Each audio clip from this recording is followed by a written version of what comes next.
أعوذ بالله من الشيطان الرجيم بسم الله الرحمن الرحيم الحمد لله رب العالمين والصلاة والسلام على رسول الله وعلى آله وصحبه أجمعين ആദരണീയരായ പണ്ഡിതന്മാരെ, സുഹൃത്തുക്കളെ, സാദാത്തീങ്ങളെ, നമ്മുടെ ഷർഹ് റാത്തീബിന്റെ 50ാമത്തെ ക്ലാസ്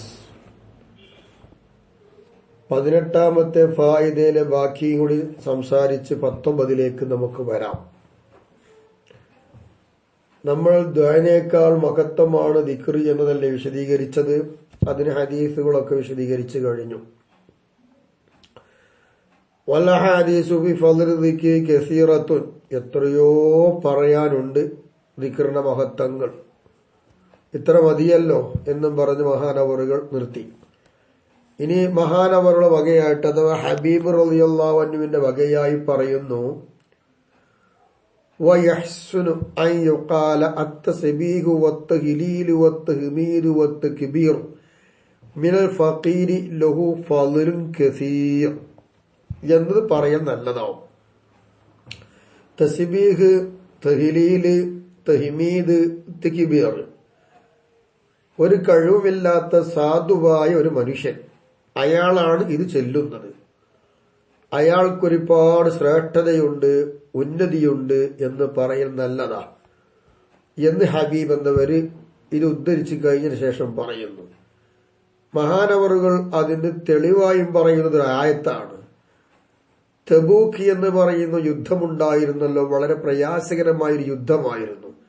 ബഹുമാനപ്പെട്ട ഉസ്മാൻ റളിയല്ലാഹു അൻഹു ധാരാളം ഒട്ടകങ്ങളെയും അതിനുവേണ്ട സാമഗ്രികളെയും 3 തവണയായി കൊടുത്ത യുദ്ധം. സ്വഹാബാക്കളൊക്കെ പ്രയാസപ്പെട്ടൊരു ഘട്ടം. അതിൽ നടന്ന ഈ യുദ്ധത്തിൽ പങ്കെടുക്കുവാൻ കഴിയാത്ത പാവങ്ങളുണ്ടായിരുന്നു. അതിനെ ആസ്പദപ്പെടുത്തിക്കൊണ്ട് അല്ലാഹു തആല ആയത്തിറക്കിയിട്ടുണ്ട്. വലാ അലല്ലദീന ലാ യജിദൂന മാ യുൻഫിഖൂന ഹറജുൻ ഇദാ നസഹു ലില്ലാഹി വറസൂലിഹി മാ അലൽ മുഹ്സീന മിൻ സബീൽ വല്ലാഹു ഗഫൂറുർ റഹീം.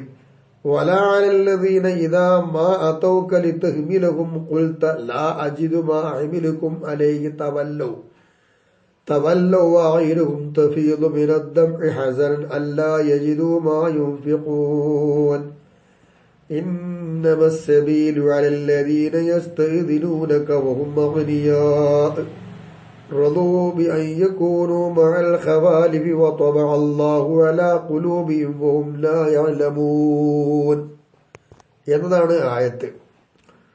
ولا على الذين لا يجدون ما ينفقون حرج, അള്ളാഹുവിന്റെ മാർഗമാകുന്ന യുദ്ധം അതിലൂടെ ചെലവഴിക്കുവാൻ സമ്പത്തില്ലാത്ത ആളുകളാണ്. അത്തരം ആളുകൾക്കൊരു കുറ്റവുമില്ല, അവർക്കൊരു മാർഗവുമില്ലല്ലോ യുദ്ധത്തിലേക്ക് വരാൻ. പിന്നെ അവരെ പറ്റി കുറ്റപ്പെടുത്തിയില്ലെന്ന് കാര്യം ഇല്ലല്ലോ. ഖുർആൻ പറയുന്നു പാവങ്ങളാ. ഇദാ നസഹൂലില്ലാഹി വറസൂലിഹി, അവര് യുദ്ധത്തെ തൊട്ടൊക്കെ ഒഴിഞ്ഞിരിക്കുകയാണ്. ഇപ്പൊ ആ ഇരുത്തത്തിൽ അള്ളാഹുവിനും റസൂലുമായി നല്ല കാര്യം ഉദ്ദേശിച്ചുകൊണ്ടാണ് അവർ ഇരിക്കുന്നത് എങ്കിൽ മടിയന്മാരല്ല, ഒന്നുമല്ല. അവർക്ക് വേണ്ട ഒരു സാഹചര്യവുമില്ല. അങ്ങനെ നല്ല മനസ്സോടുകൂടിയാണ് അവിടെ ഇരിക്കുന്നതെങ്കിൽ അത്തരം ആളുകൾക്ക് കുറ്റമില്ല. അപ്പൊ ഇവർ ഇഹ്സാൻ ചെയ്യുകയല്ലേ, നല്ലതാണല്ലോ. മാ അലൽ മുഹ്സിനീന മിൻ സബീൽ, അപ്പൊ ഇഹ്സാൻ ചെയ്യുന്ന ആളുകളെ പിടിച്ചു ശിക്ഷിക്കുവാൻ ഒരു മാർഗവുമില്ല എന്ന് ഖുർആൻ പറയുന്നു. അല്ലാഹു തആല എല്ലാ പാപങ്ങളെയും പുറത്തു കൊടുക്കുന്നവനും നല്ലോണം അല്ലാഹു തആല കരുണ ചെയ്യുന്നവനുമാണ്. ولا على الذين إذا ما أتوك لتحملهم قلت لا أجد ما أحملكم عليه. ഹബീബായ നബിയെ, അങ്ങയുടെ അടുത്ത് ആ സ്വഹാബാക്കൾ, പാവപ്പെട്ട മുസ്ലിങ്ങൾ വന്നു. അവര് വന്നിട്ട് അങ്ങയോട് പറഞ്ഞു, യുദ്ധത്തിലേക്ക് അങ്ങയുടെ കൂടെ കൂട്ടിക്കൊണ്ടുപോകാൻ പറ്റുന്ന, ചുമന്നു കൊണ്ടുപോകാൻ പറ്റുന്ന വാഹനം ഞങ്ങളെയും നിങ്ങൾ ആ യുദ്ധത്തിലേക്കൊന്ന് കൊണ്ടുപോകണേ നബിയെ, വഹിച്ചു പോകണേ നബിയെ എന്ന് പറയുമ്പോൾ അങ്ങ് അവരോട് പറഞ്ഞതെന്താ? നിങ്ങളെ വഹിച്ചു കൊണ്ടുപോകാൻ പറ്റുന്ന ഒട്ടകൊന്നും എന്റെ കയ്യിലില്ലല്ലോ, യുദ്ധത്തിലേക്ക് കൊണ്ടുപോകാൻ പറ്റുന്ന ഒന്നും എന്റെ കയ്യിലില്ല എന്ന് അവരോട് നിങ്ങൾ തിരിച്ചു മറുപടി നൽകുകയും ചെയ്തു. എന്നിട്ട് അവർ സന്തോഷിക്കുകയല്ല ചെയ്തത്. പിന്നെ എന്താ? തവല്ലോ ആയിരവും തഫീലു മിനദ്ദം ഹസനാ, അവര് അങ്ങനെ പുറകോട്ട് പോവുകയാണ്. യുദ്ധത്തിൽ പങ്കെടുക്കാൻ കഴിയാത്തതോടൊപ്പം നബി സല്ലല്ലാഹു അലൈഹി വസല്ലമയുടെ കൂടെ യാത്ര ചെയ്യാനും കഴിയുന്നില്ല. ഞങ്ങളാകെ നിരാശ്രയരാണ്, ഒന്നുമില്ല, പാവങ്ങളാണ്. അങ്ങനെ അവസാനം ദുഃഖഭാരത്തിന് വേണ്ടി കരഞ്ഞുകൊണ്ട് അവരത് പോവുകയാണ്, കണ്ണുനീരാൽ വാർത്തു പോവുകയാണ്. എന്താ ദുഃഖമല്ല, യജിദുമായും യുദ്ധത്തിലേക്ക് ചെലവഴിക്കാൻ പറ്റുന്നത് അവർ കിട്ടിയില്ലല്ലോ എന്നൊരു വിഷമാവസ്ഥ, ഈമാനിക ആവേശം അവർക്കുണ്ട്. വളരെ പ്രയാസമാണ്. അതുകൊണ്ട്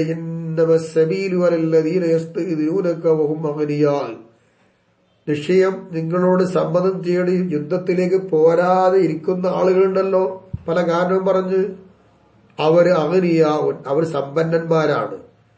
ഈ പാവങ്ങളെ പോലെയല്ല അവർ. യുദ്ധത്തിന് പോരാൻ കഴിയാതെ വിഷമിച്ചിരിക്കുന്ന ആൾക്കാരുടെ കൂടെ ഇവരും കൂടെ ഇരിക്കുവാൻ വേണ്ടി തൃപ്തിപ്പെട്ടുകൊണ്ടിരിക്കുന്ന സമ്പന്നന്മാരാണ്. അവരുടെ ഹൃദയത്തിന്റെ മേൽ അല്ലാഹു തആല സീൽ ചെയ്തു വെച്ചിരിക്കുകയാണ്. ഇനി നല്ലതൊന്നും ഉൾക്കൊള്ളുവാൻ അവരെ കൊണ്ട് കഴിയുകയില്ല, അവർ അറിവില്ലാത്തവരാണ് എന്ന് പറഞ്ഞു. ഈ ആയത്ത് ഉദ്ധരിച്ചുകൊണ്ടാണ് ഹബീബ് എന്നവർ പറയുന്നത്, സാധുവായ ഒരു മനുഷ്യന് അല്ലാത്തിനേക്കായി ഉത്തമം തസ്ബീഹും തഹ്ലീലും തഹ്മീദും തക്ബീറുമായിരിക്കുമെന്ന്. അങ്ങനെ തന്നെയാണല്ലോ ഉള്ളത്. ഈ ആയത്ത് നമുക്ക് വ്യക്തമാക്കി എടുക്കാൻ കഴിയും. അങ്ങനൊന്നും ചെയ്യാൻ കഴിയാത്ത പാവപ്പെട്ടവരാണ്. ഇത്തരം ആളുകൾക്ക് കുറ്റമില്ല എന്ന് പറയുമ്പോൾ അവൾ ചെയ്തുകൊണ്ടിരിക്കുന്ന, വാക്കാൽ വന്നുകൊണ്ടിരിക്കുന്ന ദിക്റുകളൊക്കെ ഏറ്റവും മഹത്വമുള്ളതാണ് എന്ന് ഇതിന് മനസ്സിലാക്കിയെടുക്കാം. അവ പാവപ്പെട്ട നമ്മെ പോലെയുള്ള ആളുകൾക്കൊക്കെ ദിക്ർ അങ്ങനെ വർദ്ധിപ്പിക്കാം. സമ്പത്തുള്ളവർ സമ്പത്തോട് ചെലവഴിക്കാം, ദിക്ർ വർദ്ധിപ്പിക്കാം. അങ്ങനെ പലതും ചെയ്യാൻ ഒന്നുമില്ല എങ്കിലും സാധുവായ ഒരാൾക്ക് ദിക്ർ വർദ്ധിപ്പിച്ചാൽ, തസ്ബീഹ് തഹ്ലീൽ തഹ്മീദ് തക്ബീർ പോലത്തത് വർദ്ധിപ്പിച്ചാൽ ഒരുപാട് ശ്രദ്ധയുണ്ടെന്ന് മനസ്സിലാക്കാം. അപ്പൊ ഇനി നമ്മൾ വേറൊരു കാര്യം മനസ്സിലാക്കണം. നല്ല കഴിവുള്ള ഒരാളാ, തസ്ബീമാല കയ്യിലുണ്ട്, നടക്കുമ്പോഴും ഇരിക്കുമ്പോഴും യാത്ര ചെയ്യുമ്പോഴൊക്കെ തസ്ബീഹ് തന്നെയാണ് നമുക്ക് കാണണം. അതിന്റെ ഘടികാരം കയ്യിലുണ്ട്, നെക്കി. നല്ല സമ്പന്നത, 10 പൈസ കൊടുക്കൂല്ല. എന്തായാലും സ്ഥിതി നോക്കുക.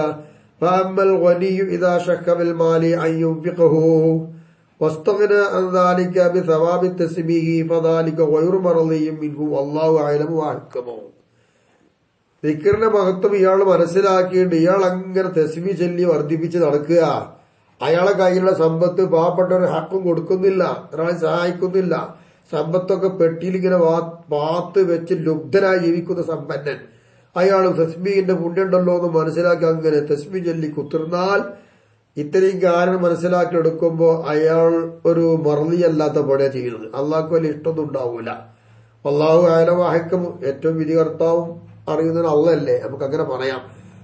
അപ്പൊ സമ്പത്തുണ്ടായത് കൊണ്ട് അത് മാറ്റിവെച്ച് വെറും തസ്ബീഹ് ചൊല്ലിയിട്ട് കാര്യമില്ല എന്ന ഈ പറഞ്ഞതിന്റെ അർത്ഥം, സമ്പന്നൻ സമ്പത്തുമായി ബന്ധപ്പെട്ട എല്ലാ ഇടപാടും നടത്തേണ്ടതുണ്ട്. അത് ഇസ്ലാമിന്റെ കാഴ്ചപ്പാട് തന്നെയാണ്. അള്ള തീരുമാനം, അതോടൊപ്പം ദിക്ർ ചൊല്ലിക്കോട്ടെ എന്നാണ് അർത്ഥം. അല്ലാതെ സമ്പത്തൊക്കെ മാറ്റിവെച്ച് അതും ചെലവഴിക്കാതെ വെറും തസ്ബീഹ് ചൊല്ലി കുത്തിരിട്ട് വലിയ പ്രയോജനമൊന്നുമില്ല. ബഹുമാനപ്പെട്ട ഇമാം ഗസാലി റളിയല്ലാഹു തആല പറഞ്ഞു നോക്കാലോ, والتحقيق فيه أن الغني الذي معه مال وقد غلب عليه البخل وحب المال بإمساكه فإخراج درهم أفضل من قيام ليال وصيام أيام. എന്നാണ് മഹാനവറുകൾ ഈ കാര്യത്തെക്കുറിച്ച് പറഞ്ഞത്. ഒരാൾ, അയാൾ ഉറപ്പാണ് എന്ത്, അയാൾക്ക് സമ്പത്തുണ്ട് എന്നുള്ളത് ഉറപ്പാ. അയാൾക്കാണെങ്കിൽ സമ്പത്തൊക്കെ കയ്യിലുണ്ടെങ്കിലും ആ സമ്പത്ത് ചെലവഴിക്കാൻ അയാൾക്ക് ഇഷ്ടമില്ല, ഭയങ്കര സങ്കട. സമ്പത്തിനോട് വലിയ പ്രേമവുമുണ്ട്, അത് പിടിച്ചു വെക്കുന്നു ചെലവഴിക്കാതെ. അങ്ങനെ വരുമ്പോൾ അതിൽ നിന്നൊരു ദിർഹം രാത്രി നിസ്കരിക്കുന്നതിനേക്കാളും പകൽ മുഴുവൻ നോമ്പെടുക്കുന്നതിനേക്കാളും അഫ്ളല് ഒരു ദിർഹം ധർമ്മം ചെയ്യലാകുന്നു. കണ്ടോ, ഇയാളെ സംബന്ധിച്ച് അങ്ങനെ പറയാവോ ഈ സമ്പന്നനെ കുറിച്ച്? അയാൾ പറയും ഇബാദത്ത് ചെയ്യുന്നുണ്ട് ഒക്കെ ഉണ്ടെങ്കിലും അതിനേക്കായൊക്കെ പുണ്യമായി വരിക ഏതാണ്? ഒരു ദിർഹം ധർമ്മം കൊടുക്കലാണ് എന്നാണ്. അപ്പൊ എത്രമാത്രം പുണ്യമുണ്ട് മുതലാളിക്ക്. ഇത് സമ്പന്നന്മാർ ചിന്തിക്കട്ടെ. സമ്പത്തൊന്നും ഇല്ലാത്ത പാവപ്പെട്ടവർ ദിക്റും തസ്ബീഹും ചൊല്ലട്ടെ. അത് മാത്രമല്ല, എല്ലാവർക്കും പറ്റൂട്ടോ, അത് മനസ്സിലാക്കി എടുക്കണം. അത് സമ്പന്നന്മാർ അതിന്റെ ബാധ്യത അറിയാൻ വേണ്ടി അവിടെ ഉദ്ധരിച്ചു തന്നു എന്ന് മാത്രമാണ്. വെറും തസ്ബീഹ് കുത്തിരിക്കേണ്ടവരല്ല. അപ്പൊ 18 കഴിഞ്ഞു. ഇനി നമുക്ക് 19 വരാം. അൽ ഫായിദത്തു താസിയത അശറ, 19ാമത്തെ ഫലം. എന്തിനെ കുറിച്ചാണ്? ഈ മറാത്തിബ് ദിക്റിൽ അർബഈ ദിക്റിന്റെ 4 സ്റ്റാൻഡേർഡുകളുണ്ട്.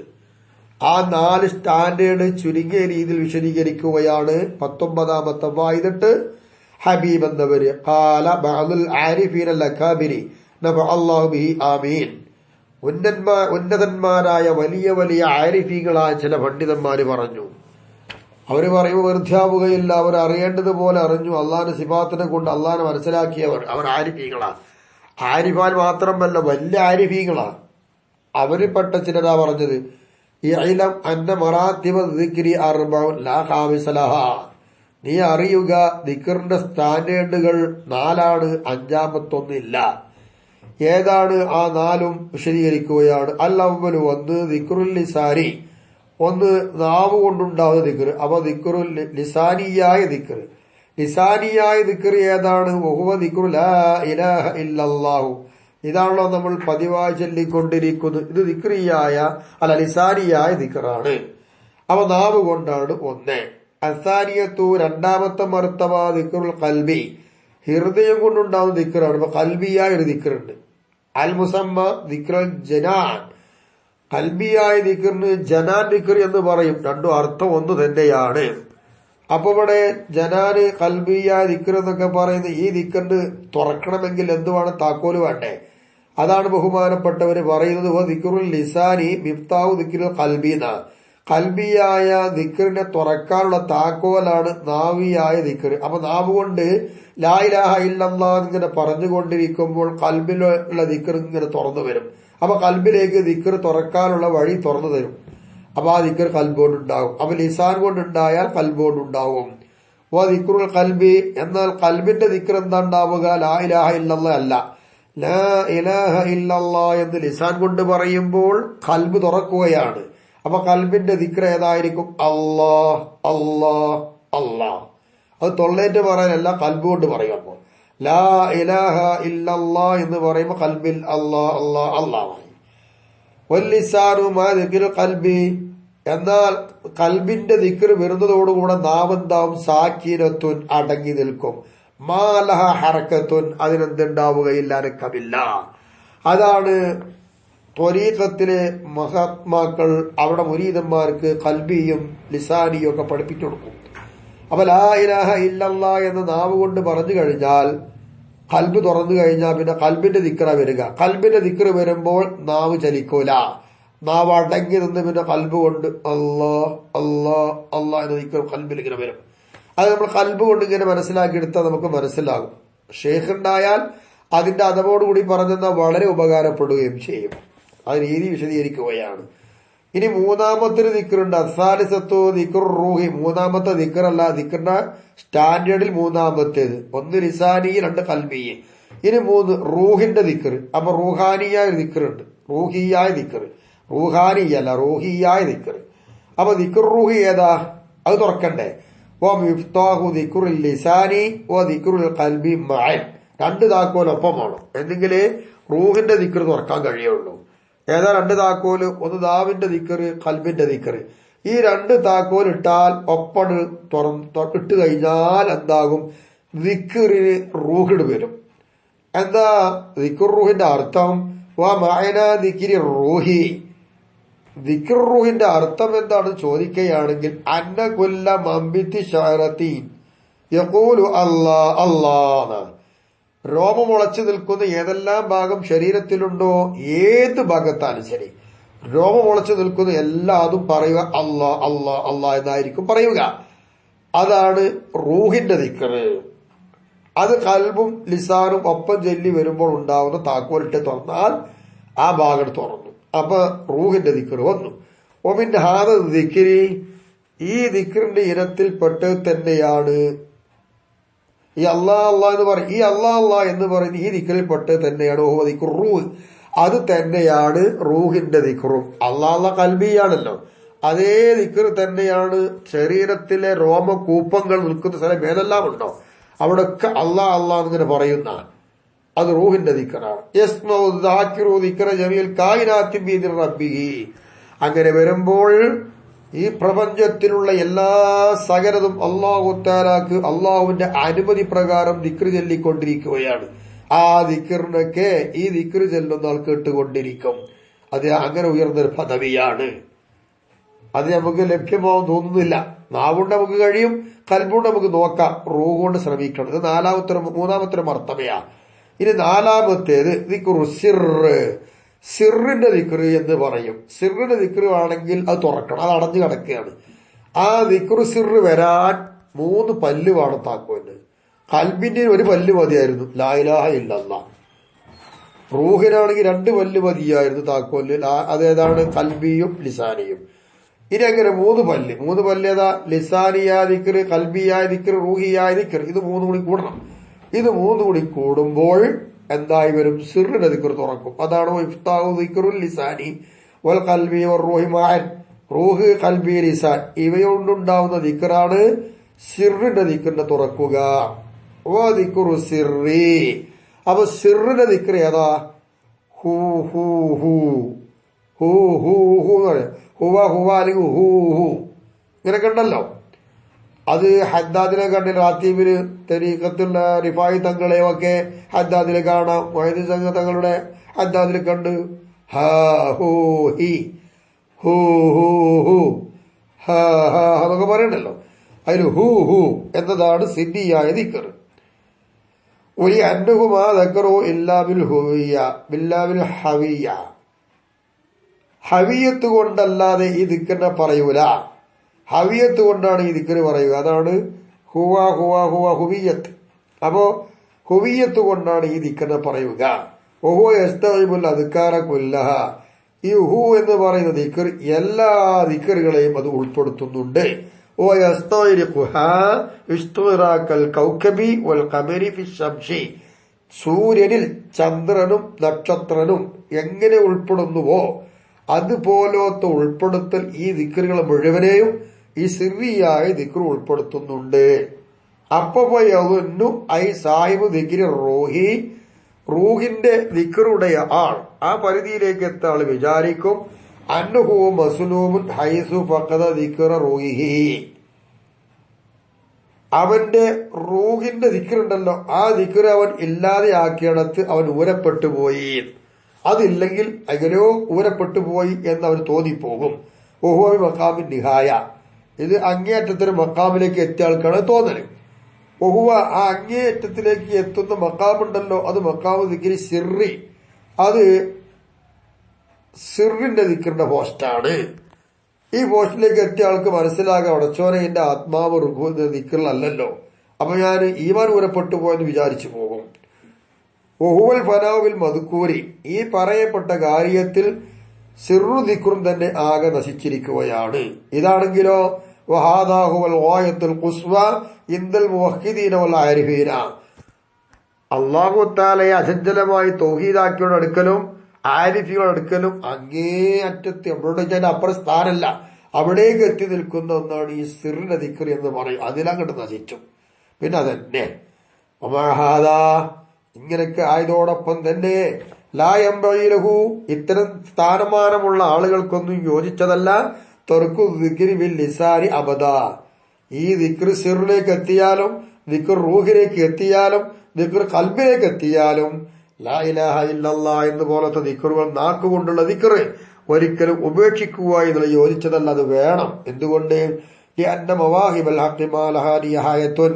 അല്ലാഹു തആല ഓശാരമായി നൽകുന്നതൊന്നും പറ്റമില്ലാത്തതാണ്. അതുകൊണ്ട് നാക്കൊണ്ട് അങ്ങനെ ചൊല്ലിക്കൊണ്ടിരിക്കണം എത്ര ഉയർന്നാലും. അപ്പൊ 4 വിധമാണ് ദിക്റിന്റെ സ്ഥാനം. ഒന്ന് ലിസാൻ, മറ്റൊന്ന് ഖൽബ്, റൂഹ്, സിർ. ദിക്റുൽ ലിസാനിൽ പെട്ടതാണ് ലാ ഇലാഹ ഇല്ലല്ലാഹ്. ദിക്റുൽ ഖൽബിൽ പെട്ടതാണ് അല്ലാ അല്ലാ. ദിക്റുർ റൂഹ് എല്ലാ ശരീരത്തിന്റെ എല്ലാ ഭാഗങ്ങളും പറയുന്ന ദിക്ർ അല്ലാ അല്ലാ. ദിക്റുൽ സിർ ആണെങ്കിൽ ഹൂ ഹൂ. ഇതാണ് നമ്മൾ വിശദീകരിച്ചത്. ഇങ്ങനെയൊക്കെയാണ് ദിക്റിന്റെ മഹത്വങ്ങൾ.